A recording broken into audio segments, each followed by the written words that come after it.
Hello and welcome, beautiful, vibrant souls, to this week's Astrocast. So this is going to be covering the week ahead, which will be October 10th, 2022 through October 16th, 2022. Hello, welcome back to all my old friends, and a big warm welcome to all of my new friends who are joining us here for the first time. I'm going to give a little rundown of how astrocasting works for the unfamiliar, uninitiated. I do want to say, this is like a little side note before we get started. Astrocasting is something that I created myself about a year and a half ago, and then I finally decided this year to try to start to do a weekly forecast, and I can get forgetful sometimes. So this was a really important personal goal for me, to remember to do the Astrocast on a weekly basis, except for that 2-week period that I was on vacation. And so I'm going to keep going for the rest of the year, but I would love input. If you would like to see, maybe a monthly Astrocast instead. I had it in mind to do an Astrocast for the month ahead for each zodiac sign. Our community is blossoming and growing, and no matter how big or small it is, I really want to hear from you guys. So please feel free to, as soon as I get enough subscribers, I will start to put out like community polls on a frequent basis. But please feel free to put in the comments what you would like to see for the content, because it is really important to me to check in with you guys and see if, I can kind of make certain adjustments or content that you really want to see. So that aside. Anywho, as you see here, we have this circular board, and this is divided into the 12 equal segments that represent the 12 houses of the zodiac and their natural areas of rulership. I will say this with a caveat that this is the natural houses and their natural areas of rulership, but this might play out for you differently, excuse me, based on your own personal astrology. I do take custom orders for Astrocast for, a week, month, 6 months, year ahead, etc. If you are interested in that, please feel free to check out my shop link. They are not currently posted in the shop, but if I get enough requests or comments on these videos, I will add it as a permanent fixture. But I do offer those readings, so please feel free to get in contact. Excuse me. Sorry guys, my allergies are kicking my butt. So as you see, 12 segments, 12 houses of the zodiac, natural areas of rulership, and then we have these teeny tiny little tarot cards. Can you guys see? Since I'm always really good at holding them out of the frame. Awesome. So then I reach in blindly and I pull out tarot and look at this little page of pentacles. And he's so cute. So I reach in blindly, cast them onto the board, and then interpret the energy of the cards in the area of life that it falls in, that it applies to. So, sorry you guys, my allergies are just really getting the better of me. With that in mind, let's get started. Let's look at our week ahead. I hope you guys are doing so well this week. I hope that you survived the Mercury retrograde shadow period. And in general, I just hope that you're having a beautiful, blessed week. They're telling me to just stick with 3, so here we are. Ooh, okay. So let's see what we have. Bordering the 12th and 1st house, we have the 2 of Wands reversed. And as you can see, there are, when the top of the card is mostly pointed inward, I read that as reversed. If it were mostly pointed outward, that would be upright. And cards like this, where it's on its side, that's where the energy is in flux. Excuse me. Okay. So we have the 2 of Wands reversed bordering the 12th and 1st house. We have the 10 of Wands reversed in the 9th house. And then we have the 6 of Wands on its side in the 3rd house. Interesting. Okay, let me just kind of sit with this for a moment. I think it's really interesting. I'm being drawn to the fact that we have 2 of them landed in oppositional houses. Now, these are usually ruled by Gemini and Sagittarius, respectively, the 3rd and the 9th. So this is all about learning and understanding, right? And these 2 signs accomplish that very differently. These also can be about community to a certain extent, Gemini in a very localized community kind of sense, and Sagittarius is more of like a global community, and expansion is kind of denoted.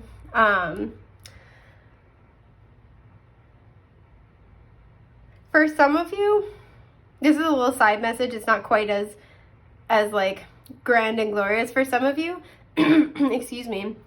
You may have been struggling in kind of like your day-to-day routines. You're like just kind of feeling sort of blah in your community. Excuse me. This could be at school. This could be dealing with your siblings with that third house energy, your people in your neighborhood, just like, the places you go to on a regular basis, the people that you kind of socialize with, especially if you're in more of like a rural area or a small town. I know sometimes it can kind of have that fishbowl effect. And there's something where you may have kind of been, with the Six of Wands on its side, you may have kind of been in this place where it's like, it's not bad, but it's not really doing me any favors, is kind of what I'm hearing. And some of you are going to get the opportunity this week to either travel or like book a trip, right? You're going to get invited on something. You're going to get maybe like, I'm seeing a little like, I know I'm dating myself here when I say this, but I see a little like pop-up ad. Somebody has to date me. But I'm seeing like a little pop-up like kind of ad or like pop-up opportunity. And it's going to be kind of like it's a deal or it's a special. Maybe if you're on like a newsletter that's showing me the kayak site. This isn't sponsored. I'm just seeing it. You're going to get like a deal or an opportunity to go travel. There's something here where I feel like you kind of just like have this repetitive stuck in a rut feeling, or again, it's like, it's not awful, but it's not doing you any favors, right? So maybe this is something where you're in a really insular community. And like I said, there's a fishbowl effect. And like maybe, this could be where like you might not be the center of gossip or like the subject of gossip, but you're just kind of tired of like having to be conscientious. Maybe you get tired of like being, like recognized around town, or if like people are kind of always up in each other's business. This feels like it's not a direct threat to you, but it's that kind of blah feeling, right? Or that sort of subtle knowledge, like, okay, I'm not under scrutiny here, but I could be at any moment, right? It could easily be me. It's this person today, but it could be me tomorrow. And this is just kind of, to me, feeling like it's sort of bored and uninspired, right? Especially where we have all wands going on. We have all fire. And we have that full moon in Aries coming up on the 9th, which I know is technically right before this period of time, but we will still be experiencing the lunar energy for the beginning half of this week. Excuse me. I'm so sorry. So for some of you, just as a more lighthearted message, you're getting the opportunity to travel. And this is going to be because like with the 10 of Wands reversed, your team has kind of noticed that you've sort of, I'm getting like a holding pattern. Like you've been holding your ground. You've been sticking with maybe your routines. Maybe if you like regimented a new health routine, or if this was something where, I know this is a while back, but I'm getting like a New Year's resolution. Like maybe you've made it a point to stop running in the same kind of circles of people, or maybe to refrain from kind of like neighborhood gossip, or you've tried to extricate yourself from the drama. There's something where it's like, it's something like that. You've been making an effort, and I see that with the 10 of Wands. So you're getting an opportunity to travel and kind of like get a break from it, but also see how other people do things, right? So like if you've grown up in the same town your whole life, you're getting to kind of see something different. If you've always grown up in a city, or you live in a city, you have for a long time, maybe you're getting the opportunity to go kind of be in the countryside, or like do like a little road trip where you stop and see all these like little roadside attractions and stuff like that. But you're getting the opportunity to get outside of this kind of, I hear like cyclical rut. It's just kind of like, ugh. Again, not bad, but not great. Yeah. So that's kind of, sorry. Sometimes my spirit guides will talk to me and they have really funny senses of humor. So I'm wading through the jokes. Anywho, so that's the first thing I'm kind of seeing.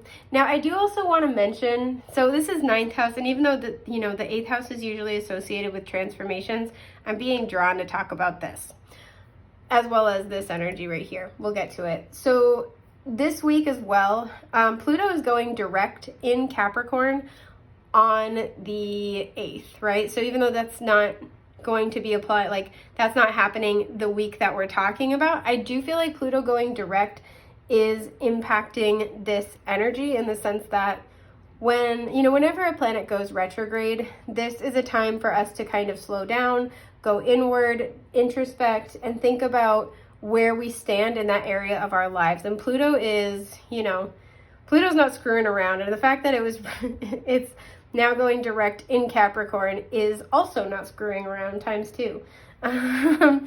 And Pluto energy, Pluto going direct means that everything in the period of time it was retrograde, which I believe was from, I feel like it was late May, early June, I can't remember the exact date, that it went retrograde and it's now going direct.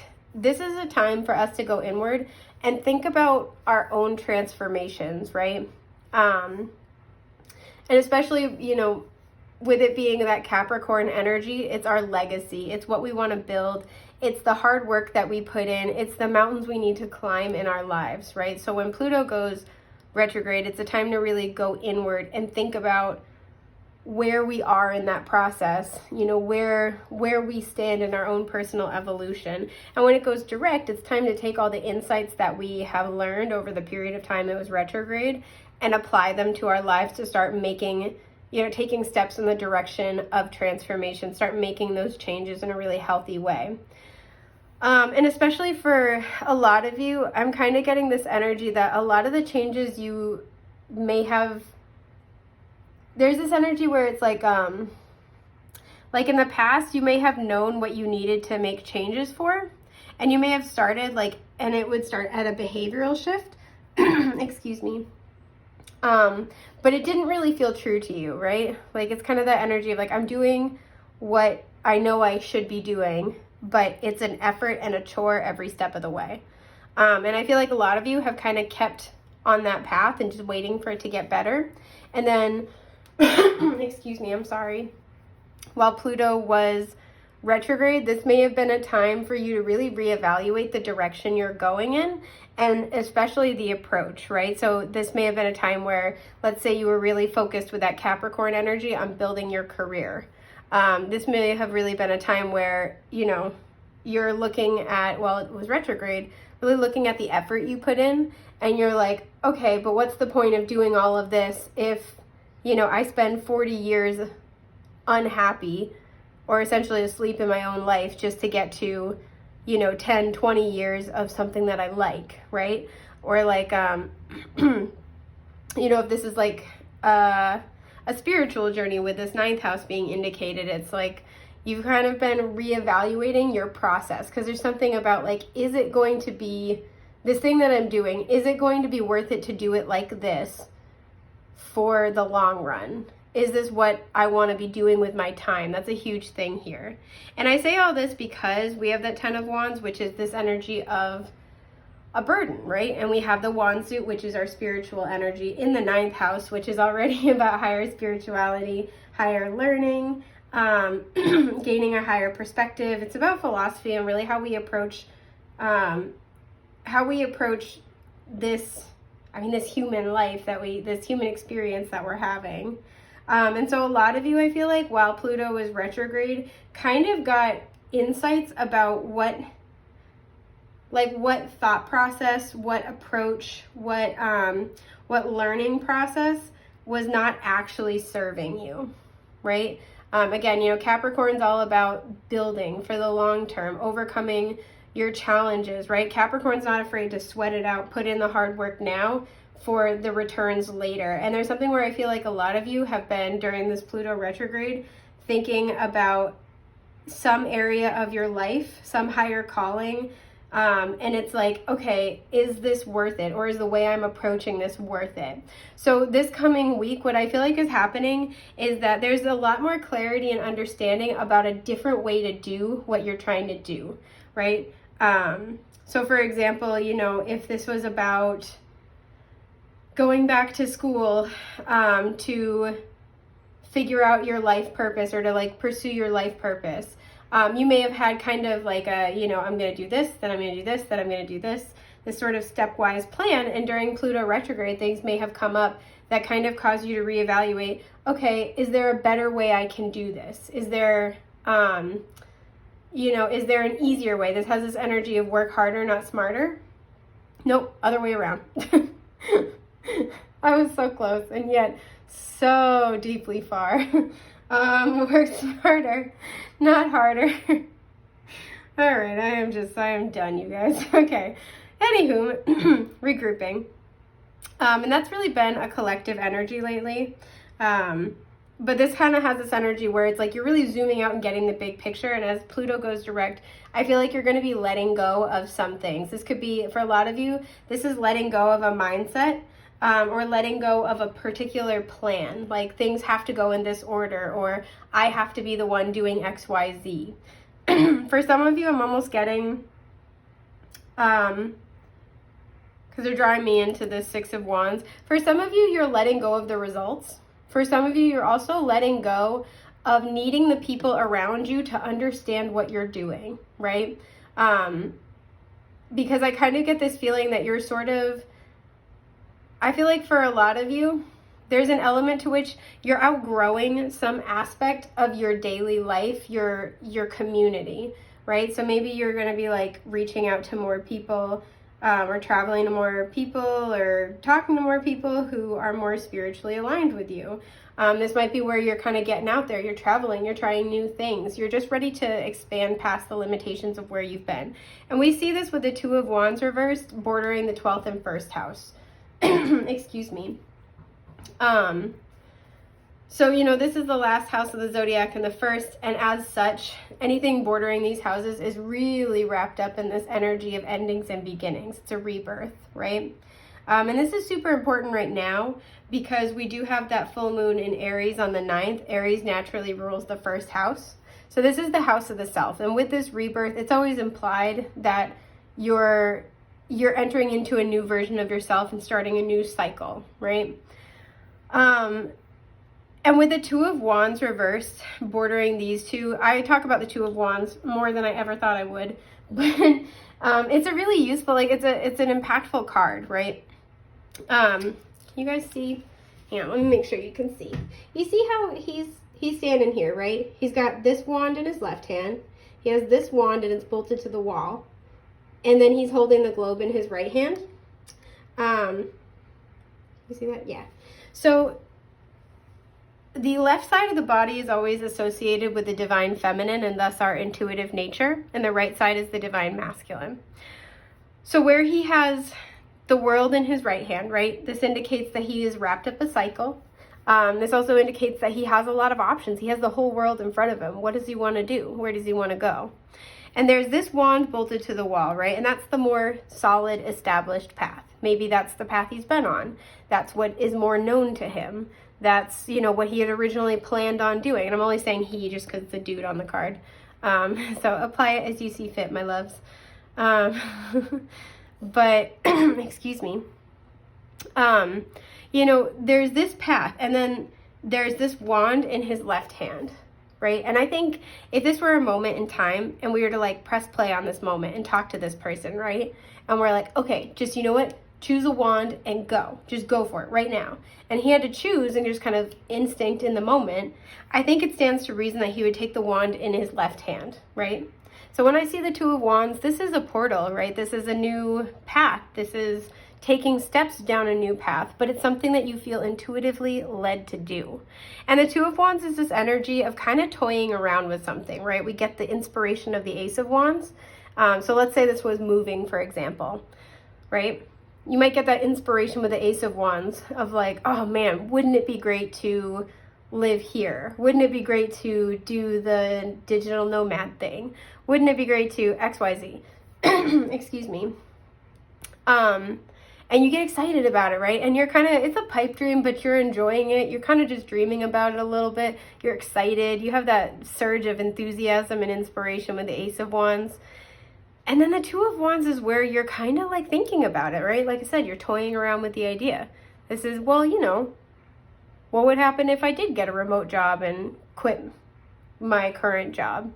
And you start looking at apartments in the area that you were thinking about moving, right? Maybe you're going to move to a city. You're like, okay, well, this is the average apartment cost. Or like, you know, you want to do the digital nomad thing. You're like, okay, well, I could do this freelance work and I could renovate a van for this much. And if I save up this for this, you know, or I work this amount of time, like for 6 months prior, I could afford this, right? This is where you're like, you're really thinking about it.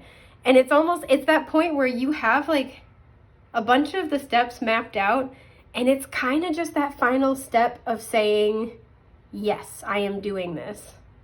And this is really the precipice that you stand on with the Two of Wands.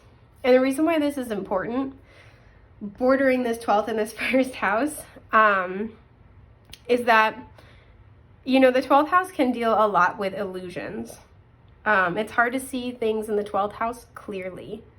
And there's an element here where I feel like what you have been doing, or the way you have been doing things, has been a little bit of an illusion. And some of this has been wrapped up. The 12th house to me can also talk about sublimation of power, just because it deals a lot with institutions. And like, well, dispersal and sublimation of power, but I'll save that rant for another time. This has a lot to do with claiming what you want for yourself, right? Even if it's by saying, I don't want this, I don't want that. Or by saying, I don't want this and I know I want that. Or I'm not sure what I don't like, but I know I do like this, right? I feel like there's something where it's just you felt really uninspired in some element of your life. And I feel like more than an actual goal, this has to do with some other facet of your life or your approach, right? So, you know, maybe not so much your career, but the specific company you work with or your coworkers, or maybe not so much, you know, your daily routine, but the community that you live in might just not be a good fit for you anymore. So what all of these really have to do with, and what you can kind of expect to be unraveling over the next week, is as Pluto goes direct, we have this full moon in Aries, and both of these energies are going to really be potent over the span of this week we're talking about. This is really a time where, after a period of contemplation and reflection, I feel like there is this recognition of, even if I don't know exactly what I need, I know I need to not do this, or I know I need to get away from XYZ, right? Even if I'm not sure how to move forward or how to get to where I'm going, I know I need to move away from this, right? And this is why I feel the Six of Wands is on its side, because there's this understanding that victory is there for you. Public recognition is there for you. I'm hearing support is available for you. Success is there, but adjustments need to be made. And I feel like the reason you were kind of holding back before has to do with this energy, where it's this new cycle, this new path, and then because it's bordering the 12th and first house, essentially this new version of yourself. And it really entails trusting yourself to be able to follow your intuition. And it's very subtle, but we have lilies and roses here on this part of the wall, which are present on the Magician card, right? So this is like really trusting that you are manifesting your best and most desirable outcome, and to kind of follow where you feel like you're being led. Excuse me. So a lot of you, I don't feel like this is a huge week for action, but I do feel like this is a week for clarity, or this is a week for inspiration, where you just intuitively feel drawn towards something or drawn to move away from something. And this is the culmination of Pluto going direct and really having, having received information, downloads, insight, understanding about what needs to change in your life. And then this full moon in Aries energy of really seizing that power, seizing your motivation to, seizing the power, your power and the motivation to start to take action, right? It's almost like to start to embody the version of you that you are on your way to becoming. Does that make sense? I hope so. But like, embody the version of you that makes the changes that you're contemplating here, or that you've been contemplating. So I love that. This is very powerful. I do also offer, I did the full moon in Aries reading. So if y'all are interested, I have published a full moon in Aries, like little mini fillable PDF journaling workshop, just to kind of like, it has information about this full moon in Aries and what it means, as well as 5 journaling questions, and then extra space for notes having to do with this full moon. And each purchase, they're only like $1.50, but each one also entitles you to 10% off of a lunar guidance session with me. They're one-on-one Zoom sessions. And this is where we could really take a look at your own personal astrology as well as the energy surrounding this full moon to kind of figure out how to best utilize this energy toward things like seizing your personal power, having more confidence, taking more initiative or focused action. So if this really resonates with you, I highly recommend you check that out. The link to my shop is in the description box below, and you will find all of the associated options and materials and readings listed there. So with that, I am wishing you guys a very happy, harmonious, lucky week ahead. Thank you guys so much for being here. I'm so glad I got the chance to read for you. I hope I get to again in the future. Take care, love bugs. Bye.